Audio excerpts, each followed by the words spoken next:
7 beautiful words that Christians must speak.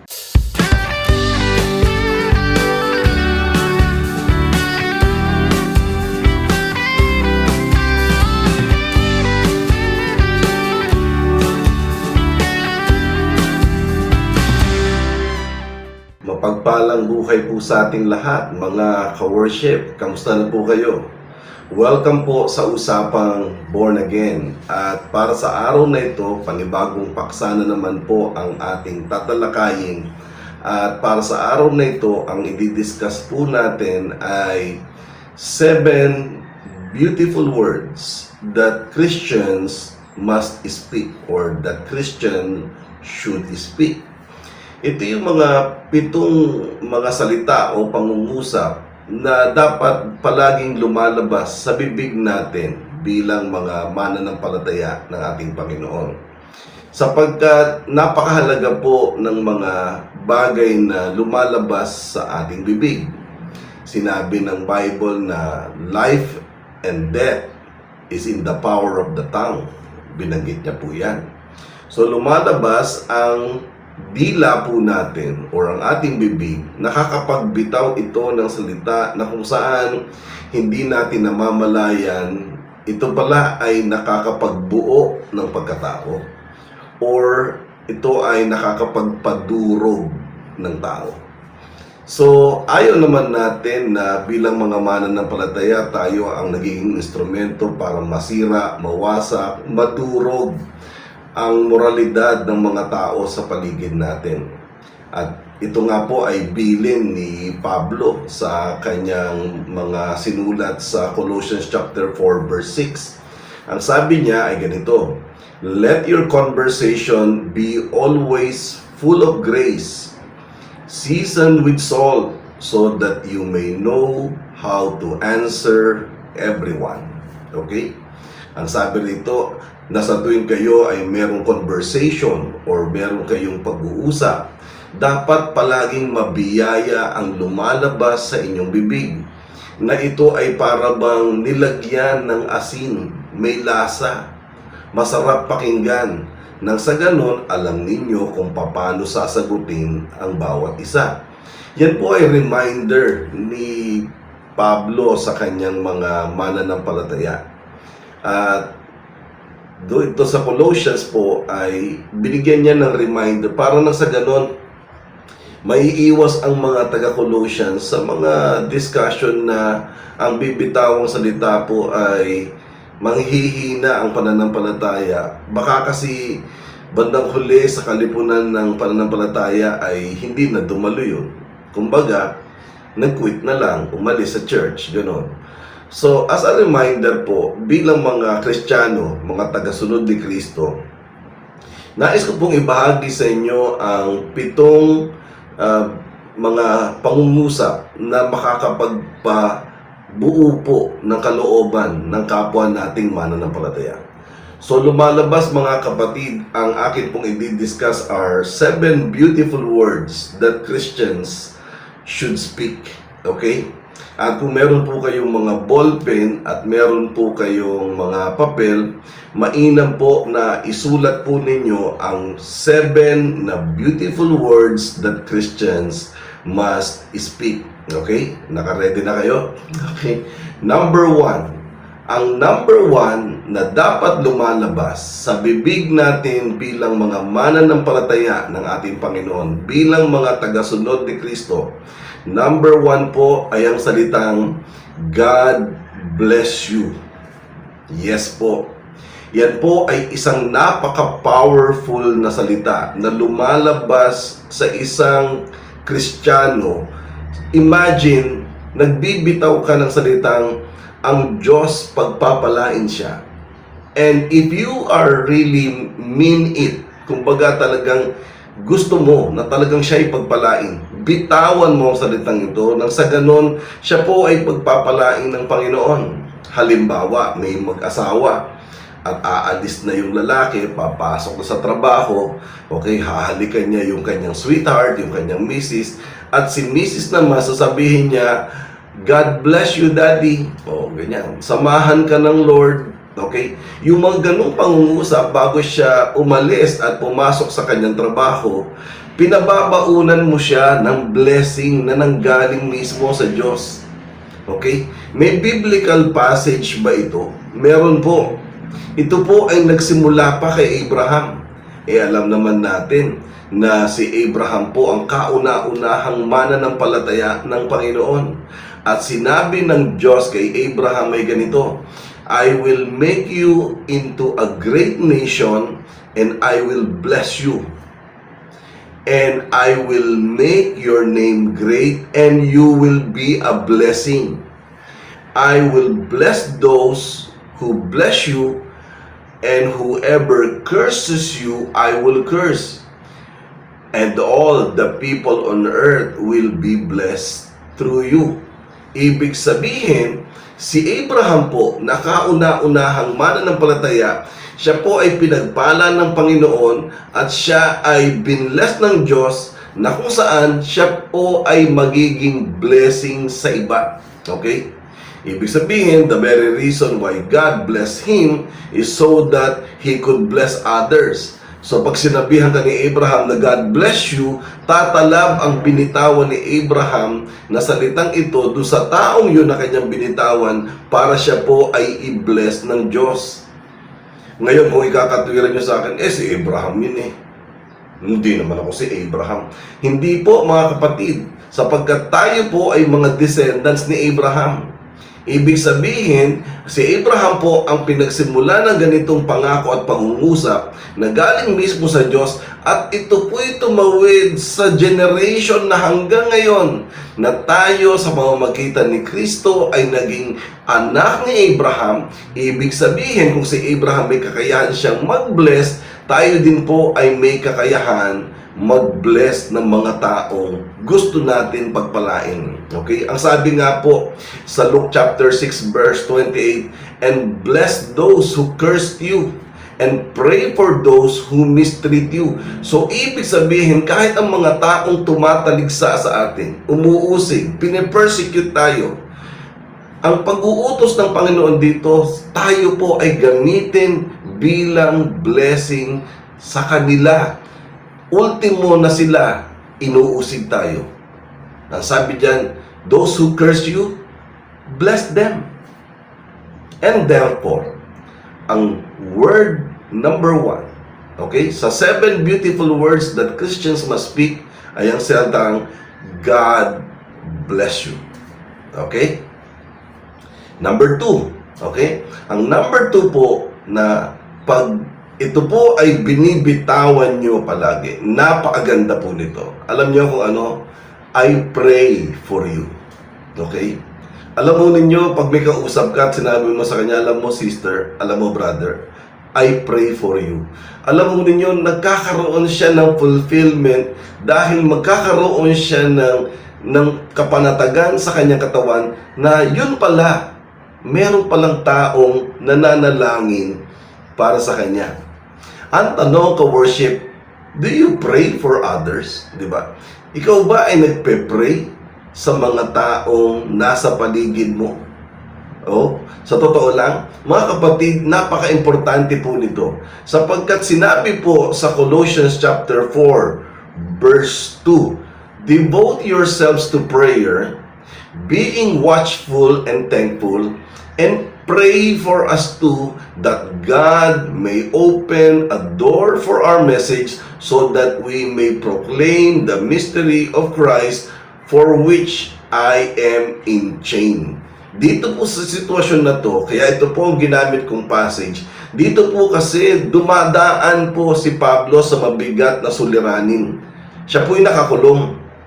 At ang tanging kapangyarihan na pwede niyang magawa ay yung mga tao sa labas, ipapanalangin siya. Sabi niya, pray for me. Okay?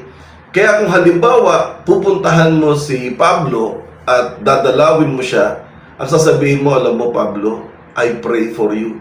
Magkakaroon na siya ng sapat na kapanatagan dahil alam niya may nananalangin para sa kanya.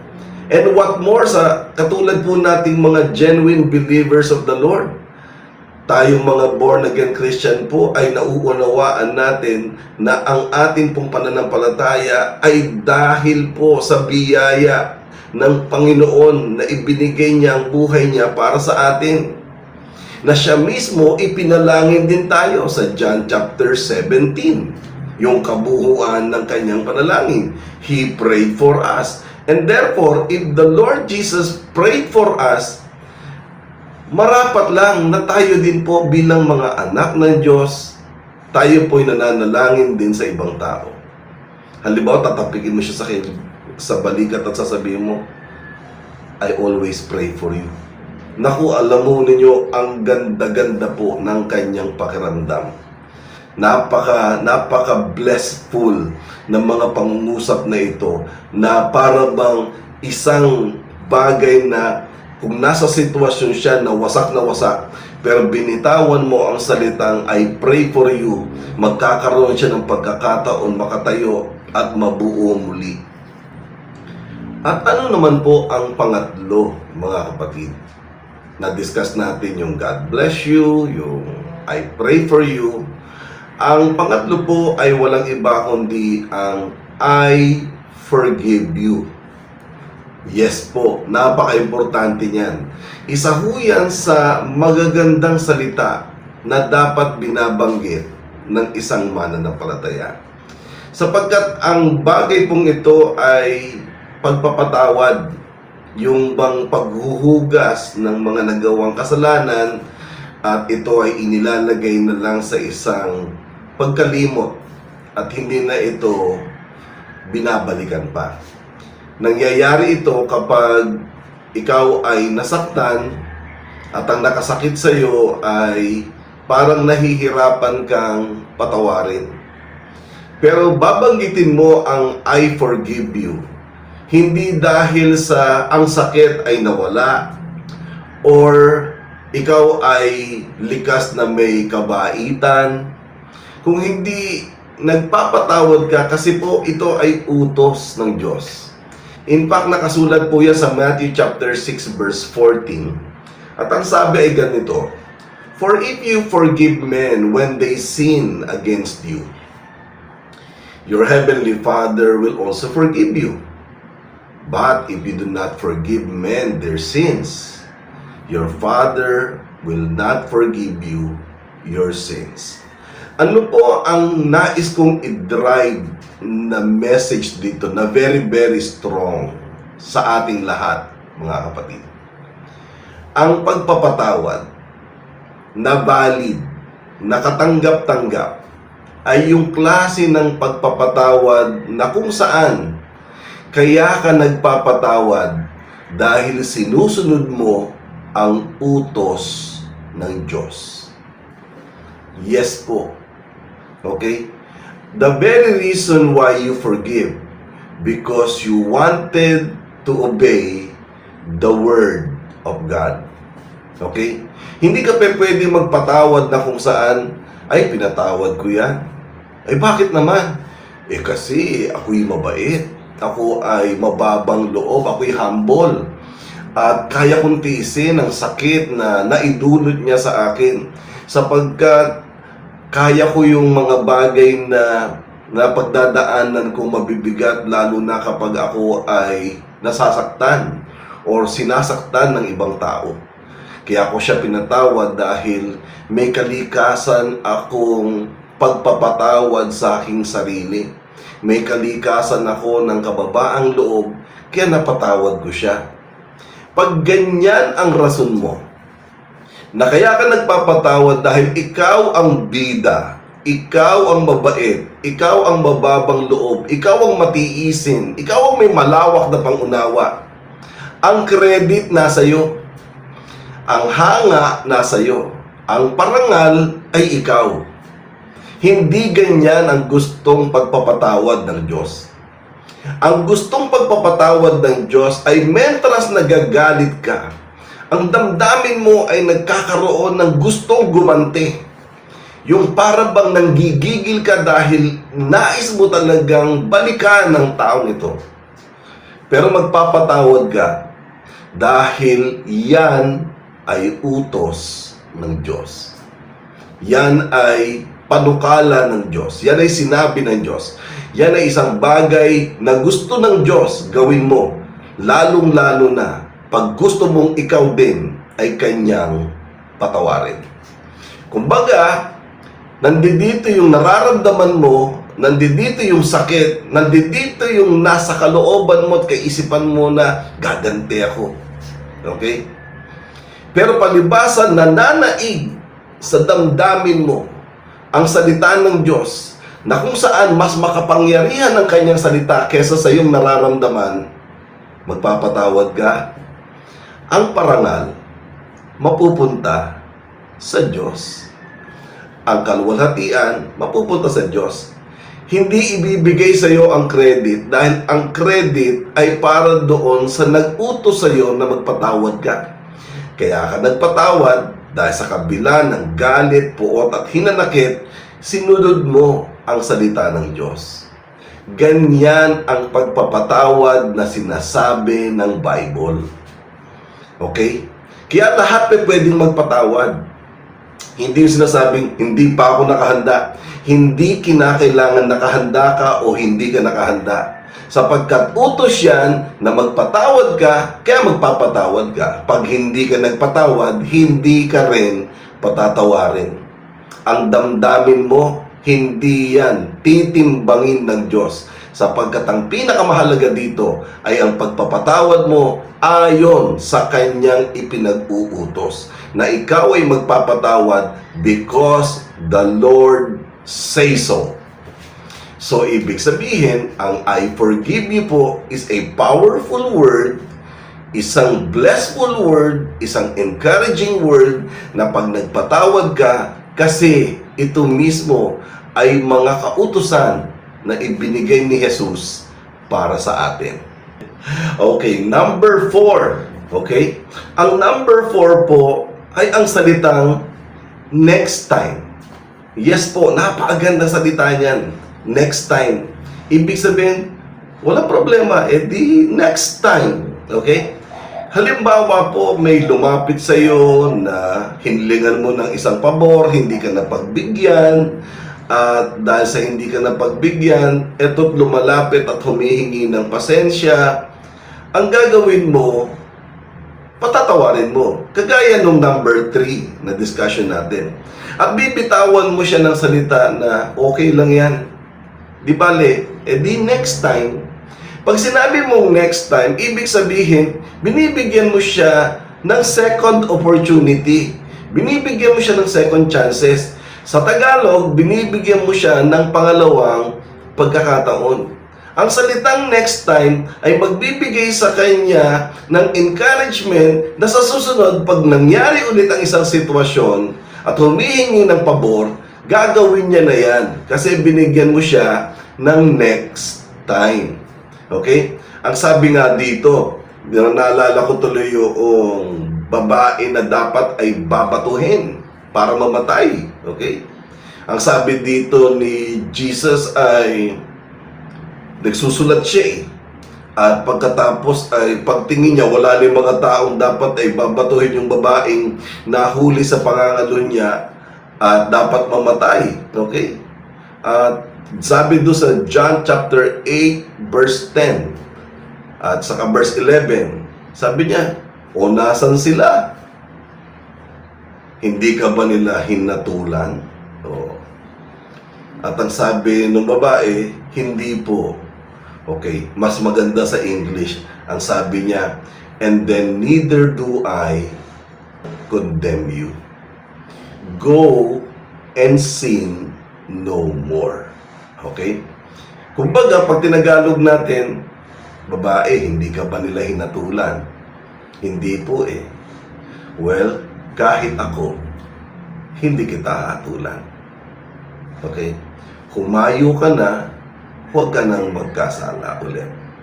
Alam mo ninyo, pag pinaraphrase mo yun, okay? Para bang sinasabi ng Panginoon, humayo ka na, next time, sin no more. Okay? Ibig sabihin, binibigyan kita ng pagkakataon na makalaya ulit, pero next time, huwag ka nang gagawa ng kasalanan pa. Huwag ka nang gagawa ng isang bagay na kung saan ay hihingi ka naman ng tawad. Mga kapatid, marami pong nangyayari sa church na kung minsan yung gusto nating mangyari ay hindi nagaganap sapagkat ang mga taong hinihingan natin ng pabor, hindi tayo napagbibigyan. Sa mga sitwasyong naiipit din sila at dadating ang paglapit nila sa iyo, hihingi sila ng tawad. Ano pa iiralin mo? Masama ang loob mo? Di ba? Well, mas mainam sabihin mo na lang, okay lang yun. Bagamat ako ay naghintay, akala ko kasi darating kayo eh. Pero don't worry, okay lang. Next time. Di ba? Yun yung number 4. Okay? Ano naman ang number 5? Okay? Pag-usapan natin yung pang-5. Ang number 5 po, para sa akin, ito po yung binabalyo ko ng todo. Bilang isang pastor, gamit na gamit ko ito eh. At bilang isang magulang, mas lalo ko itong ginagamit para sa aking mga anak. Ano yung number 5, mga ka-worship? Ang number 5 po ay, I believe you can do it. Okay? Kumbaga, sa Tagalog, naniniwala ako. Kaya mo yan. Okay? I believe you can do it. Ito po ay isang klase ng pagpapalakas ng loob. Isang word of encouragement na kung saan bilang isang Kristiyano dapat nakaabang tayo sa mga tao, lalo na ng mga mahal natin sa buhay na para bang kaya lumalapit sa iyo at nagkikwento dahil pinanghihinaan siya ng kalooban. At dumadating na sa point na parang gusto niya nang bumitaw, sumuko, o kaya isoli na lang, hindi na siya lalaban. Napaka-importante na kapag meron tayong mga tao sa paligid natin na ganon ang sitwasyon, hindi nila kailangan na sila ay i-down. Ang kailangan nila ay i-lift up sila, itaas. Ang sabi nga ng Bible ay sa 1 Thessalonians chapter 5 verse 11 Therefore, encourage one another and build each other up just as in fact you are doing. Yan ang sabi ng Bible. Ibig sabihin, kinakailangan magpalakasan tayo, mag-encourage tayo one another. Iangat natin ang moral ng bawat isa. At isa sa pinakamagandang pangungusap na maaaring bitawan ng isang mananampalataya sa kanyang kapwa mananampalataya or sa kanyang mahal sa buhay ay yung sasabihin niya, anak, I believe you can do it. Kumbaga, anak, naniniwala ako, kaya mo yan eh. Kapag binitawan mo ang ganong salita, babaon sa puso at isip niya na merong tao na naniniwala sa kanya. At dahil sa merong tao na naniniwala sa kanya, ang taong ito lalaban. Dahil ang kanyang paglaban ay upang bigyang proteksyon ang kanyang mga mahal sa buhay na kung saan sila rin ang pangunahing naniniwala para sa kanya. Kaya isa sa mga magagandang pangungusap na dapat bitawan ng isang Kristiyano ay yung salitang naniniwala ako. Kaya mo yan. Kayang-kaya mo yan. Alam mo niyo mga kapatid, practicein po natin ang mga bagay na ito, lalong-lalo na po sa ating mga anak. Na kung minsan sasabihin, ang hirap naman ng course na kinuha ko eh. Parang gusto ko nang mag-shift ng ibang course, ma. Or titigil na lang kaya ako pa. Hindi, ano ka ba? I believe you can do it. Kaya mo yan, anak. Okay? I-try mo muna. Pag talagang hindi pa pwede, di bitaw. Next time. Di ba, pagsasaba-sabahin mo na yung mga bagay na magagandang salita, nang sa ganun, kung may anak ka, hindi bumabagsak ang moral. Mataas ang kanyang pagtingin sa kanyang sarili. Dahil unang-una, meron siyang mga mahal sa buhay na patuloy at patuloy na naniniwala sa kanya anuman ang mangyari. So yun po ang number 5. I believe you can do it. At ano naman ang pang number 6? Okay? Ang pang number 6 po is a popular expression. Isa po ito sa mga sikat na expression na isinama sa hanay ng 7 beautiful words that a Christian must speak. Ano po yun? Yung salitang, I love you. Mahal kita. Okay? Ito po ay mandatory na ipinag-uutos ng Panginoon. Parang forgiveness na kinakailangan mong mag-forgive. Sinabi ni Jesus na, a new command I give to you. By the way, galing po ito sa John chapter 13 verse 34 to 35. Ang sabi po rito a new command I give to you. Love one another as I have loved you. And you must love one another. And for this reason, people will know that you are my disciple. And therefore, you must love one another. Ang pag-ibig po ay isang klase ng expression na kung saan pinapatunayan mo na mahalaga ang isang tao sa buhay mo. In fact, ang pag-ibig po ay isang bagay na sa Diyos mismo nanggaling.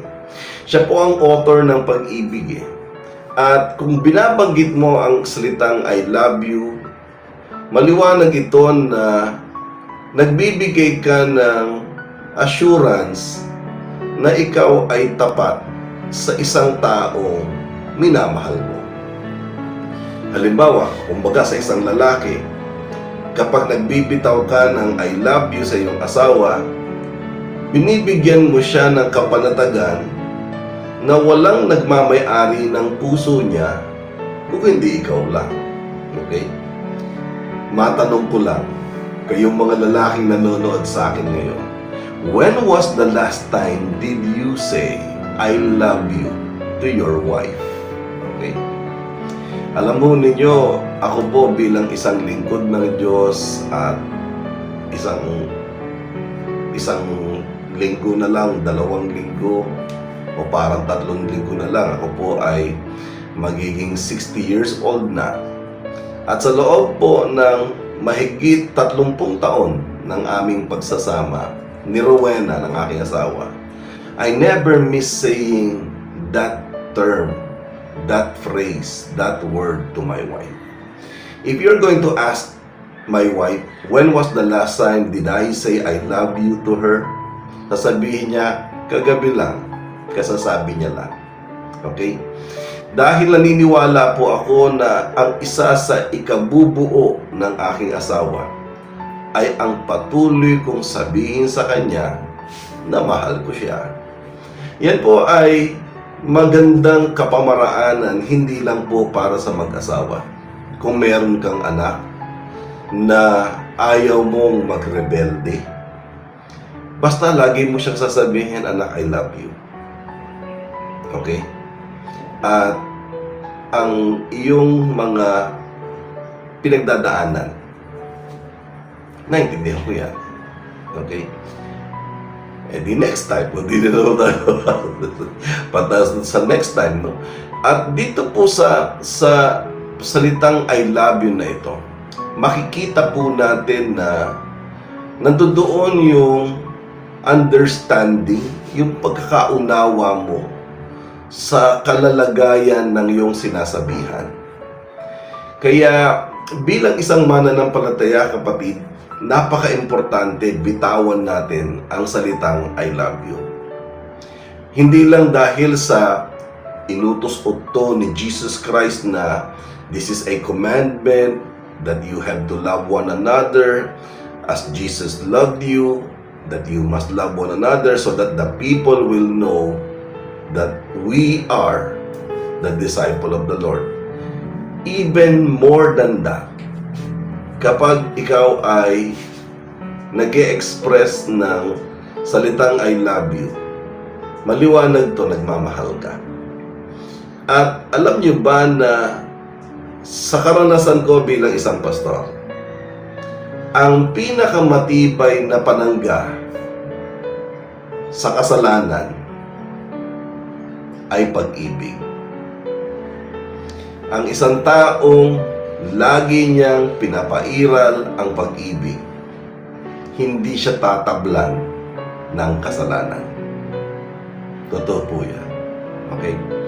Sapagkat ang kasalanan po galing sa demonyo eh.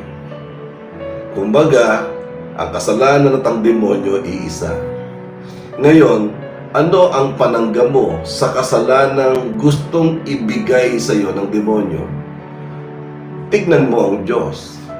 Ano ba ang pangunahing produkto ng Diyos?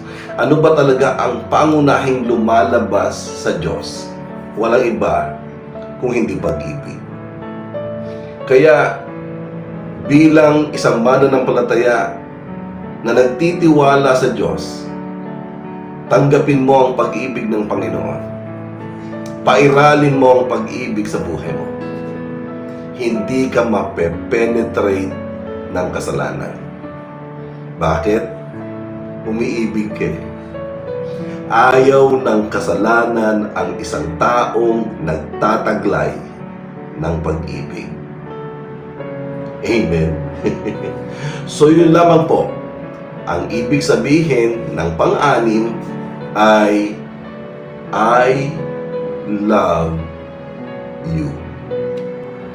At ano ang pang number 7, mga ka-worship? Bagamat ito ay last, but not the least.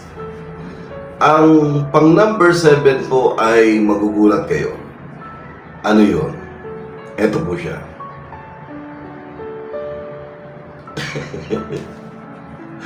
Ang ibig sabihin po, ang pag number 7 po ay wala.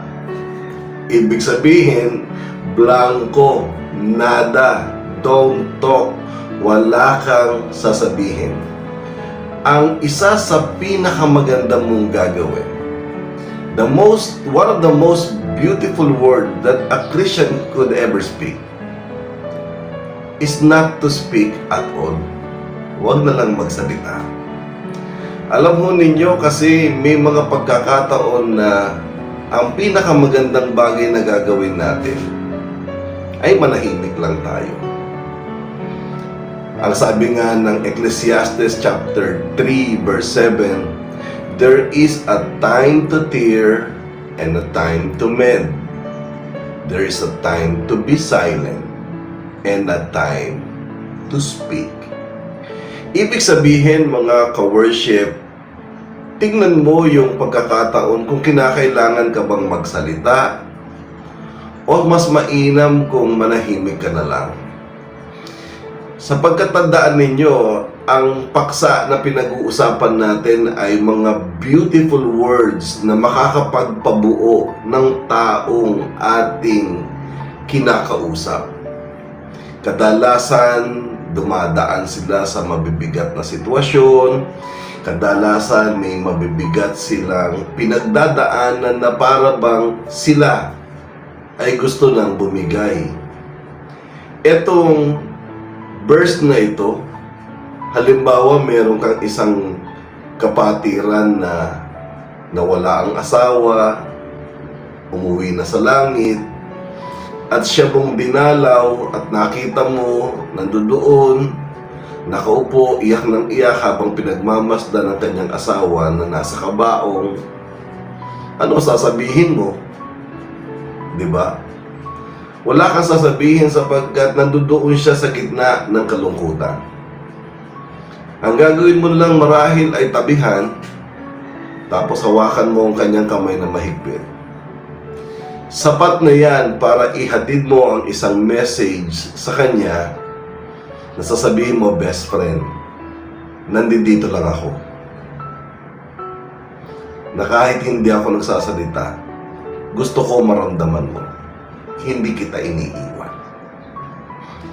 Alam mo ninyo, napakatibay po ng isang message na kung saan hindi bibig ang nagbibigay ng paghatid ng mensahe kung hindi kung ano ang ginagawa ng iyong katawan. Kaya yun ang pinanghuli ko eh. Okay? Na kung saan the best of all beautiful word that a Christian must speak is to not to speak at all. Okay? At madagdag ko lang, napaka-importante po na most of the time dapat tahimik lang talaga tayo eh. Pag hindi naman tayo talaga nire-require magsalita, hindi huwag kang magsalita, di ba? Ang sabi nga sa Proverbs chapter 17 verse 28 ay sinasabi ganito eh. Even a fool is taught to be wise if he keeps himself silent, and discerning if he holds his tongue. O, di ba? Ano sa Tagalog? Maging ang mga hangal ay pag-iisipan mong mga marurunong kapag siya ay pinipili niya na huwag magsalita at manahimik na lang. In other words, kung ikaw pala ay isang hangal, di ba? Para hindi malata na ikaw ay hangal, better yet, huwag ka na lang magsalita at ang iyong pananahimik, the people around you will think that you are a wise person. Bakit? You did not utter words. Hindi ka nagsasalita. At ang Proverbs chapter 17 verse 28, kasabihan niyan na mas mainam kang manahimik nang sa ganon ang tingin ng tao sa iyo, mukha kang matalino. Okay? E di, isa pa lang tip ito na maibibigay ko sa ating lahat na para hindi ka magmukhang alam mo na yun, di ba?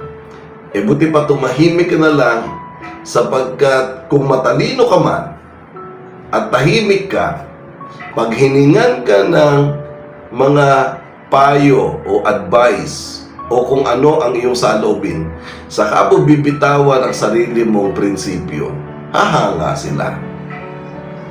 So, yun ang pangpito. So, kung atin pong babalikan ang 7 beautiful words that Christians must speak. Una, God bless you. Pangalawa, I pray for you. Pangatlo, I forgive you. Pang-apat, next time. Panglima, I believe you can do it. Pang-anim, I love you. At ang pangpito, wala.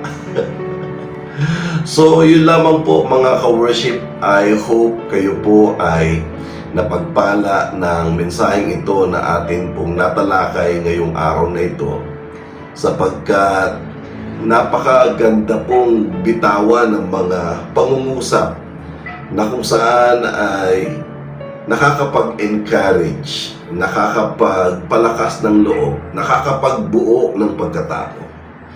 At inaasahan ng Diyos na ang lahat ng mga gantong pangungusap manggagaling sa mga mananampalataya. Kagaya ko at kagaya mo. So, ang challenge po sa atin na mula sa araw na to, simulan na natin na gamitin tayo ng Lord bilang channel of encouragement. Na tayo ay magiging mga men and women ng church na nagbibigay ng encouragement sa mga taong nasa paligid natin. So yun lamang po. At I hope kayo po ay napagpala ng mensaheng ito na atin pong natalakay. At sa mga susunod na video na akin pong ilalatag sa inyo, at nagpapasalamat ako sa pagpapatuloy ninyong panonood sa mga video nito na pinaniniwalaan ko makakatulong po sa ating lahat. Ako po si Brother Dong Galang. At sa pangalan po ng Usapang Born Again at ng Jesus Heart of Worship Church, pansamantala po akong magpapaalam. Mag-iiwan po ako ng blessing sa inyo. God bless. See you next time. Please like, subscribe, and hit the notification bell para updated po kayo sa mga latest videos na ilalabas ko linggo-linggo. Maraming salamat po.